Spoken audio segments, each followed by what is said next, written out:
Ciao a tutti ragazzi e bentornati sul canale di Fabrizio Teghesi. Quest'oggi vi porto con me nel mondo Jelasi Tuned. Vi faccio infatti vedere il nuovo scarico EFRA 2186 rilasciato ormai più di un mese fa. Il packaging è la classica busta di Pluriball dove abbiamo nella parte inferiore la marmitta e nella parte superiore il collettore, i gommini, le molle e tutti gli accessori necessari per il montaggio. Cosa c'è di particolare in questo scarico rispetto agli altri scarichi Jelasi Tuned? Che questa volta gli stampi sono di sua proprietà, il design è di sua concezione, quindi questa marmitta è esclusiva proprietà di Jelasi Tuned. Cosa dichiara Daniele Jelasi sulla sua pagina Facebook relativamente a questa marmitta? Dice che erogazione, sound esclusivo e bassi consumi sono le caratteristiche sulle quali Daniele ha fatto il suo focus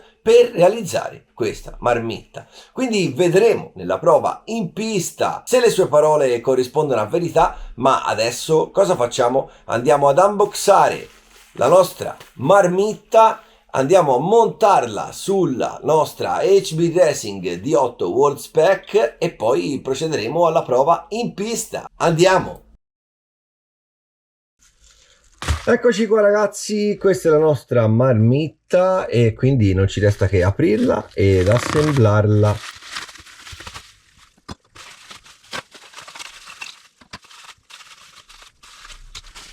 Quindi cosa abbiamo? Abbiamo il nostro collettore brandizzato Jelasi Tuned. Questo sembra essere il classico collettore che trovavamo anche nella vecchia versione della marmitta, tondo, come ormai va per la maggiore nel buggy RC. Poi abbiamo ovviamente le due molle lunghe per ancorare la marmitta, lo scarico al motore, le tre molle corte per fissare il collettore alla marmitta e i due gommini scarico.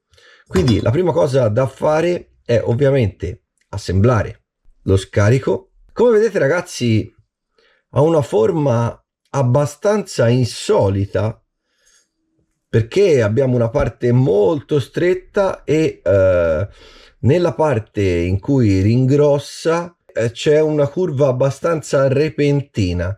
Quindi di solito siamo abituati a vedere curve più dolci dove la marmitta diciamo va a espandersi. Inoltre la presa di pressione è spostata sulla parte avanzata. Abbiamo ovviamente la parte terminale dello scarico rinforzata, vedete quanto è spessa, per ovviamente evitare quanto più possibile deformazioni a seguito di urti. E quindi ragazzi, assembliamola. Vi consiglio di usare del grasso quando, soprattutto la prima volta, quando mettete la marmitta sul gommino. Potete usare anche una punta di olio al silicone, quello che usate per ammortizzatori e differenziali. Vi faciliterà l'inserimento e vi preserverà il gommino da eventuali rotture. Ok, come vedete del grasso è sbordato, noi semplicemente lo andremo a rimuovere con un panno e a questo punto possiamo inserire la marmitta. Per le mollettine procuratevi una pinza, a me piacciono queste con i becchi curvi, molto bella. Come vedete praticamente questo è quasi lo stesso diametro, se non lo stesso, della parte terminale del collettore. Sinceramente è una forma strana che non siamo abituati a vedere, però il design è veramente veramente bello. A questo punto non ci resta che montarla sulla nostra HB Racing D8 World Spec. Iniziamo con lo smontaggio.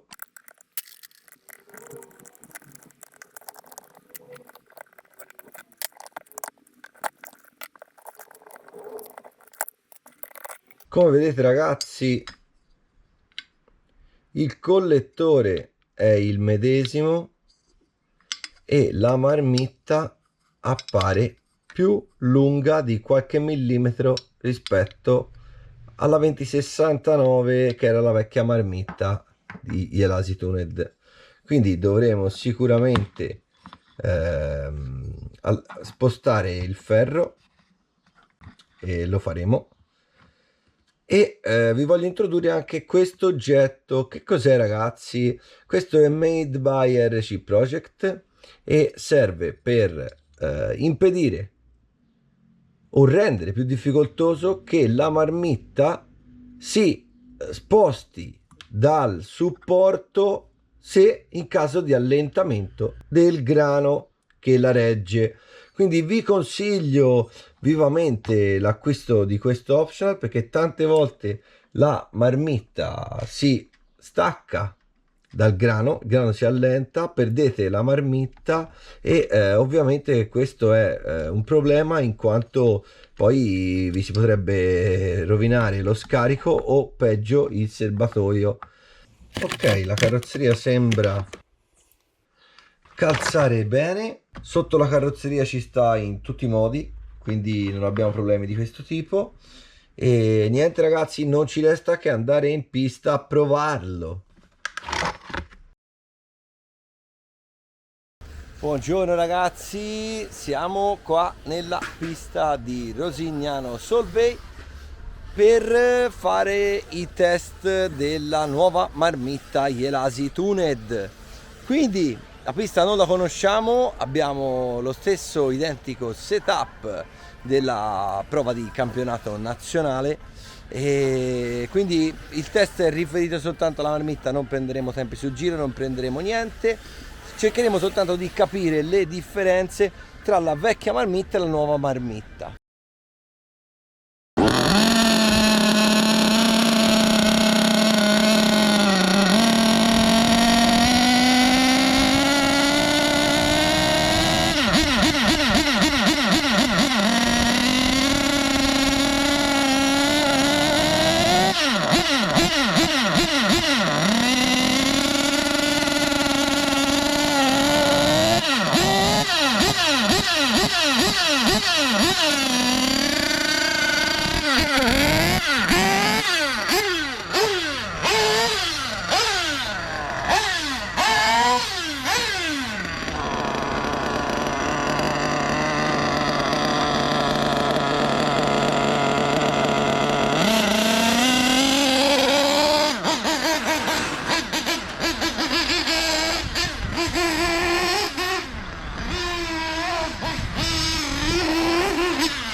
Allora, la prima cosa che salta all'occhio è che con la nuova marmitta dobbiamo chiudere leggermente la carburazione, quindi come vedete il motore risulta essere leggermente più grasso rispetto alla vecchia e ragazzi, questo ci indica un consumo minore di carburante. Cosa dichiara Daniele Ielasi sulla sua pagina Facebook relativamente a questa marmitta? Dice che erogazione, sound esclusivo e bassi consumi sono le caratteristiche sulle quali Daniele ha fatto il suo focus per realizzare questa marmitta.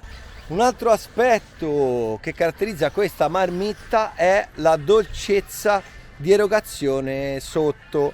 Sembra essere più dolce il motore nel primo istante in cui si appoggia il dito sul gas. Dice che erogazione, sound esclusivo e bassi consumi sono le caratteristiche sulle quali Daniele ha fatto il suo focus per realizzare questa marmitta.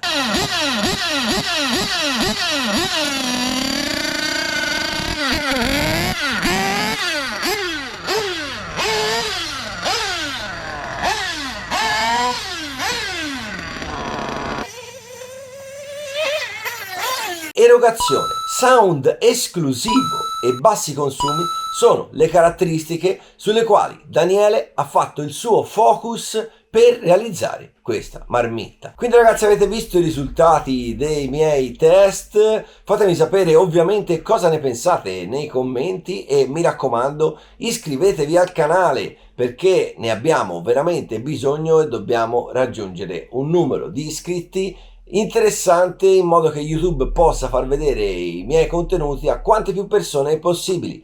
Noi ci vediamo il prossimo mercoledì con un nuovo video. Ciao!